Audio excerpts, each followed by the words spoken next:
নমস্কার, আমি আচার্য সোমনাথ বৈদিক হেরিটেজ রিসার্চ অ্যান্ড এডুকেশন কলেজে একজন শিক্ষকের ভূমিকা পালন করি। জ্যোতিষ দিশারি চেম্বারে এখন একজন জ্যোতিষ এবং তান্ত্রিকের ভূমিকা পালন করছি। প্রথমেই বলি, তন্ত্রের মূল বিষয় শক্তির সঙ্গে যুক্ত। যে শক্তিকে দেখা যায় না, যে শক্তিকে শুধু অনুভব করা যায়, উপলব্ধি করা যায়, তন্ত্রের সেই শক্তিকেই ব্যবহার করে আমরা মানব জীবনের যাবতীয় পরিবর্তন করে থাকি।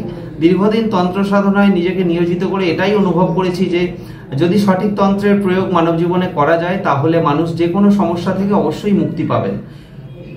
যারা এই প্রতিষ্ঠান থেকে তন্ত্রের যে কোনো জটিল কাজ করাবেন, সেই কাজ যতদিন না পর্যন্ত আপনাদের সাফল্য আনছে, যতদিন না আপনারা সাফল্যের মুখ দেখছেন, ততদিন আমরা সেই কাজে আপনাদের সাথে যুক্ত থাকব।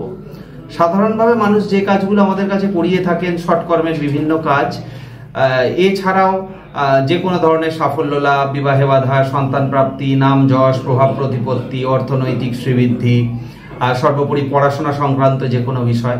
তবে এখানেই শুধু তন্ত্র আবদ্ধ নয়, তন্ত্র প্রয়োগের মাধ্যমে মৃত্যু পথযাত্রী যে কোনো মানুষকেও ফিরিয়ে আনা সম্ভব। মানব জীবনের এমন কোনো সমস্যাই নেই যা তন্ত্রের মাধ্যমে সমাধান করা যায় না, তবে অনেক মানুষের কাছেই সেই বিষয়গুলি অজানা।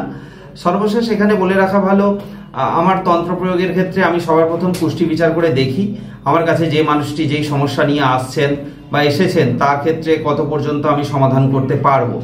তারপরেই আমি তন্ত্রের যে কোনো প্রয়োগের কাজে নিজেকে নিয়োজিত করি। তাই সকলকে আমি বলবো, জীবনের যে কোনো জটিল সমস্যার সমাধানের জন্য আমাদের সঙ্গে আপনারা যোগাযোগ করতে পারেন। ধন্যবাদ।